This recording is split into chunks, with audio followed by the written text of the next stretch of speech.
Hey guys, are here and welcome back to Path of Exile. So, as many of you may know, that the Atlas has massively changed since I last made a Atlas guide video, and today I thought I'll do pretty much what I did last time and go through my strategy for the league that I'm hoping to do, and as well as how you can kind of adopt that for yourself, no matter what map you're running. So now, hopefully the title will clarify this, but this is a solo, low investment per map Atlas strategy. This is not the video for you if you're looking to run all the maps. It's not the video for you if you're looking for juicing T16s or anything like that. It's not even the map for you if you want to invest a little bit more, run higher tier maps. This is pretty much just for the more casual mappers out there like myself who don't really want to rip to anything, so they run low tier maps and all that kind of thing. And you can like nuke through piles of maps pretty quickly and get a reasonable amount of loot. But yeah, anyway, with that disclaimer out of the way, party play is obviously still the best way and has been for the last few leagues now. Do party play for the maximum amount of loot. Anyway, so what is this Atlas strategy? Essentially, this Atlas strategy is running a low tier map consistently with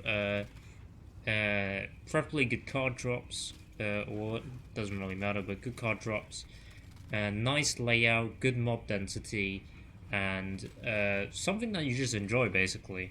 I think in this league specifically, what stood out to me is things like toxic sewers, waterways, and tower, which is what I'm running right now. Burial chamber's okay, but it's a little bit tricky to set it up. I'll explain that in a minute. But I do have to explain that the favorite map mechanic, for those of you who don't understand what it does, is when you have the favorite slot, and keep in mind that you can select the same map again with your favorite slot. So how this works is whenever you unlock one of these slots for one of the regions, you can select any of the map as your favorite map. Each time you put a certain map on as your favorite map, that map's drop chance, when you drop that map of that tier, so say I right now have Arachnotomb for example, which Arachnotomb, as you can see, is my tier 4 here. That means whenever I drop a tier 4 map, when I'm running anything, is this map is going to show up significantly more often. And how that ends up working is, so here's my Atlas, right? These are the tier 4s that I currently have, Crystal Ore, Geo, bunch of other stuff that's not really relevant, and these stuff that I haven't completed, which I should probably do at some point. Anyway, so we got 1, 2, 3, 4, 5, 6, 7, 8 other maps. And what the favorite mechanic would do is normally the map will have an equal chance of dropping. So these 8 maps will have a weighting of say 1, and that's 1 out of 9. 1 out of 9 total tier 4 maps, so you currently have your Atlas. So any single map will have a 1 out of 9 chance of dropping. But what this now does is it multiplies the drop chance by 10. So with one slot, your Arachnotomb, say if you selected Arachnotomb as your favorite map, will now have 10 weighting. And what that means is you have now 10 out of 19, was it, did I say? No, 10 out of 18, yeah. 10 out of 18 chance to drop an Arachnotomb, or whatever map you favorited. With 2 slots, that's going to be like 20 out of 28 or something like that. And it just keeps piling on. And it means that on this current Atlas, from going from 1 to 9, I now have like more than half chance to drop a Arachnotomb whenever I drop a tier 4, which is a huge jump. And it's something that you want to do if you're not running tier 5s. And why I say that is, if you're running tier 5, say I'm running Tower, which I am doing. The reason why I don't have the favorite slot on Tower is because, if you see, I looked at tier 5. Tower is the only tier 5 on my Atlas. which means whenever a tier 5 drops, I'll always be guaranteed to drop a tower. And the same goes for tier 6, because the Atlas still remains in the same way as I talked about in the last video, where if you don't have a tier, it will automatically bump down the map tier until you get to a tier where you actually have a map from. So if you drop a tier 6, it'll degrade because there's no tier 5s to a tier 5, which then guarantees it to be a tower. So if you drop a tier 6 or a tier 5 in this current Atlas, you'll get a tower or whatever map you want to run. And how do you set this up? Well, you can see I have 1, 2, 3, 4, 5, 6 orbs. This is very important. You need at least 6 orbs, realistically speaking, to actually start doing this. And what these orbs do is increase the tiers by these maps so much that they'll never drop from your tier 5 when you're running it. So, for example, if I take off these orbs, for example, we now have way more tier 5s. So many more tier 5s. Like a ridiculous amount of tier 5s. As you can see. So, what you're going to want to do, so you're going to want to run through the Atlas, get your orbs, and what you're going to do is you're going to want to plug in 2 on the 3 other outer edges. Now, I'm going to go for the outer edge tier 5 method because I think it's the best at the moment for low tier running. And what that's going to do is bump everything up that would have originally been tier 5 to much higher, so you'll never see them drop. And same goes for tier 6. If you have extra orbs, do not put them in the center region, as if I say move this one from here to here. As you can see, if you have even one orb, these will turn into tier 5. The tier 2s will turn into tier 5s, which is a big issue if you're trying to run these other maps. But for towers, it's really easy to do. Just plug in 2 on all the outer regions.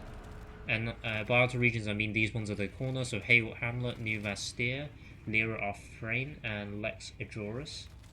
And why tower is really good is because there's only one tier 5 in this section. There's no other tier 5s in this region, which means you can just have this and there's no other tier 5s. So every time you're dropping a tier 5 or 6, 100% drop chance. Even tier 7. So tier 7, 6 or 5, 100% for it to be a tower. So that's how you get it to kind of manipulate the Atlas to have you drop the map that you want when you actually drop a map of a good tier. But no matter how high your completion is, there's always a chance that you drop a tier 4, tier 3, tier 2, tier 1, whatever. And to prevent that, you want to bump up your completion. And I think ideally you want to have about 100 completion before you start actually getting really good sustain here. But if you do drop a tier 4, there is now a little bit of contingency plan. It is a thing that's introduced with this new system of Atlas, which I really like. With the old Atlas, I would put a picture, but I'm too lazy. So with the old Atlas, what would happen is all the maps are already on the Atlas, because you didn't have these Conqueror Orb things.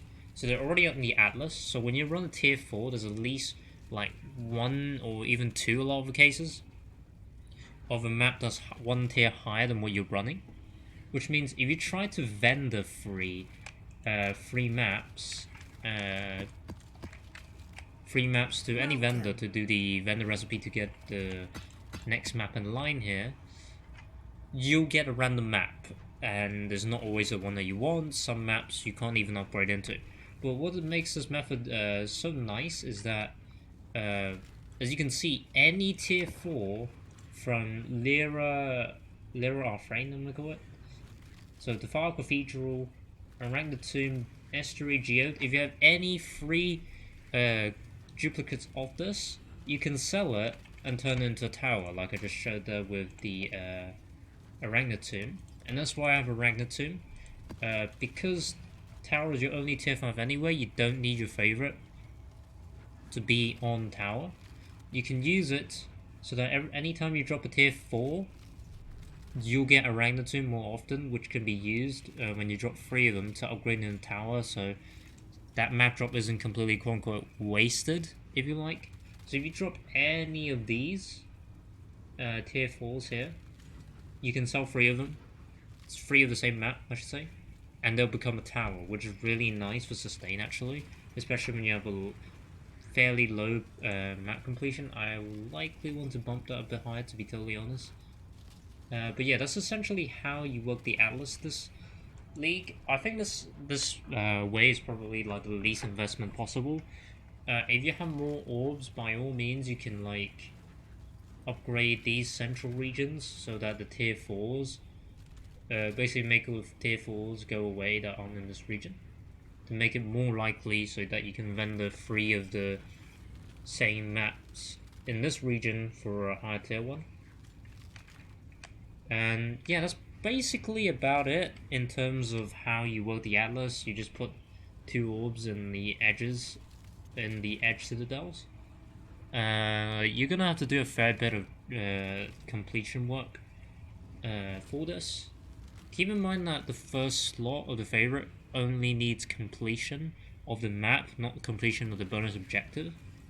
So what you can do is, if your build is crappy like mine, what you can do is take an orb and these hard tier maps, the red maps. Let's see here. Okay, so these are the red maps. You can see some of these I just ran it white. I didn't think my build could actually do this, so what I did, I just ran it right, and there's nothing wrong with that. Especially if you're trying to run an MF build for some reason as your first build, you may want to run your map white for the completion. And you're gonna once again need 6 orbs minimum to set up the strat optimally. And maybe like some of these other ones you can also fill out with more orbs just to get rid of the tier 4s. So if you put like 2 in here, these tier 4s, they'll all disappear. Same goes for here and like wherever else. Literally just put orbs everywhere. Easiest way to do this is just go tier 5, tier 6. Just make sure there's nothing on tier 5s, 6 or 7 apart from tower. And the downside to the strategy is you don't get to use sextons. What you can do instead, if you're comfortable running a tier, let's see what tier tower turns into. So tier 9, tower's tier 9 now, so if you get tier 9, so you see you have a gardens map, and if you're running it like this, you can't use sextons now on the watchstone, but you're gonna have to actually use the favorite on tower, just because you have gardens as your other competitor for the tier 9 drop slot, and that's not good. And if you're running this, the easiest way, actually ironically enough, running this at a higher tier actually requires less orbs, because you're running at tier 9, you can just take out all of these orbs and you won't have any tier 9s on the Atlas, apart from tower and gardens. So what happens then is, whenever you drop a tier 9, you'll get either one of these, and these use the favorite mechanic on tower. That's going to be 10 to 1, so you have like a 10 out of 11 chance to drop tower and 1 out of 11 to drop gardens. So you basically never drop gardens. That is probably the least orb consuming way. The problem with this is, because there's a much higher tier, you're going to need way more completion to reliably drop tier 9, so just keep that in mind. I reckon around about at least 80 plus 100-ish if you're running tier 5s. Definitely 100 plus if you're running tier 9s to actually comfortably sustain. But yeah, anyway, this video is dragging for way too long, so I'll end it here. I hope you guys have a nice time, and that's my Atlas strategy for 3.10. And as always, I'll see you guys in the next video. Goodbye.